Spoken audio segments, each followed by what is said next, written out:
Bismillahirrahmanirrahim. Assalamualaikum warahmatullahi wabarakatuh. Apa kabar semua? Saya harap baik-baik saja. Kali ini kita akan belajar tentang sistem peredaran darah.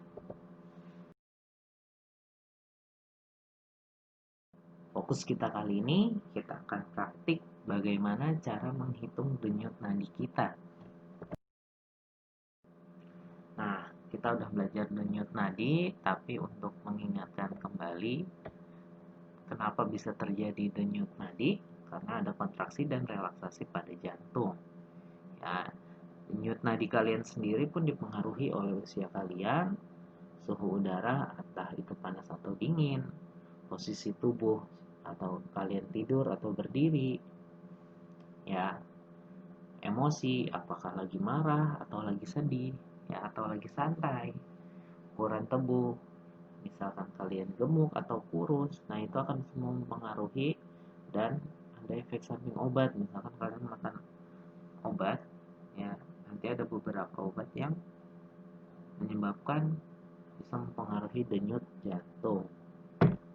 Nah, itu ya. Nah, untuk ukuran denyut nadi ini bagi-bagi ya kepada 4 golongan ya. Di sini kenapa berbeda? Karena asupan darahnya, kebutuhan darahnya itu juga berbeda.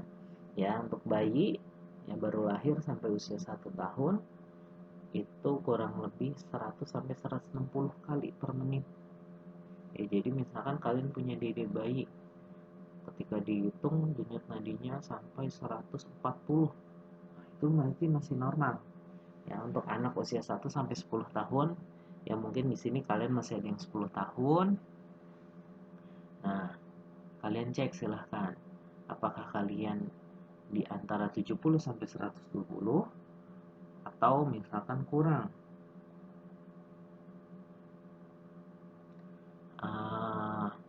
Dan untuk anak-anak usia 11 sampai 17 tahun itu dari 60 sampai 100. Nah, untuk dewasa ini sama ya. Seperti anak-anak usia 11 sampai 17 tahun itu dari 60 sampai 100 kali per menit. Nah, nanti ada yang menyebabkan bisa lebih rendah, lebih tinggi ya. Nah, ini untuk ukuran. Nah, cara menghitungnya kita harus tahu dulu letak di mana kita bisa mengukur atau mendengar ya denyut nadi kita. Ada 3 titik yang bisa kalian gunakan. Yang pertama di pergelangan tangan. Ya, ini biasanya yang paling terdengar ya dibandingkan titik lainnya. Kedua ada siku bagian dalam.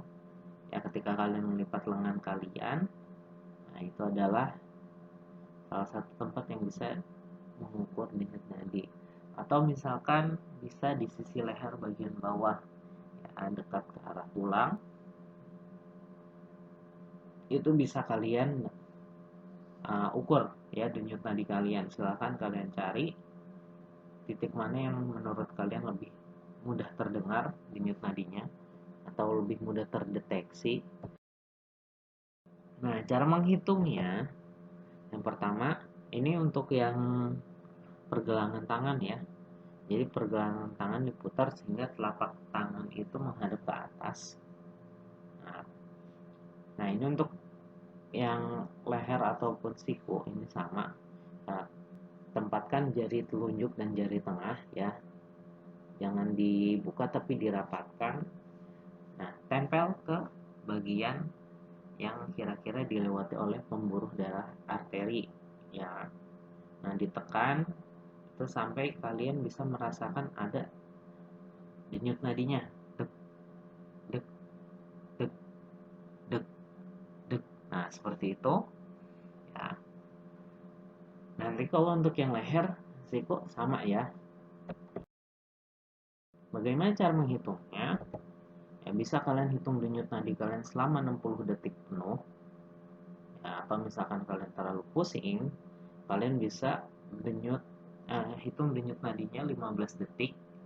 Ya, misalkan dalam 15 detik saya punya 15 kali denyut nadi. Nah, setelah itu dikalikan oleh 4.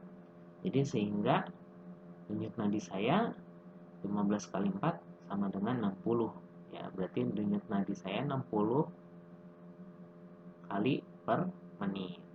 Ya, bisa kalian ulangi lagi beberapa kali supaya kalian yakin dengan hasilnya. Terima kasih, kurangnya saya mohon maaf. Assalamualaikum warahmatullahi wabarakatuh.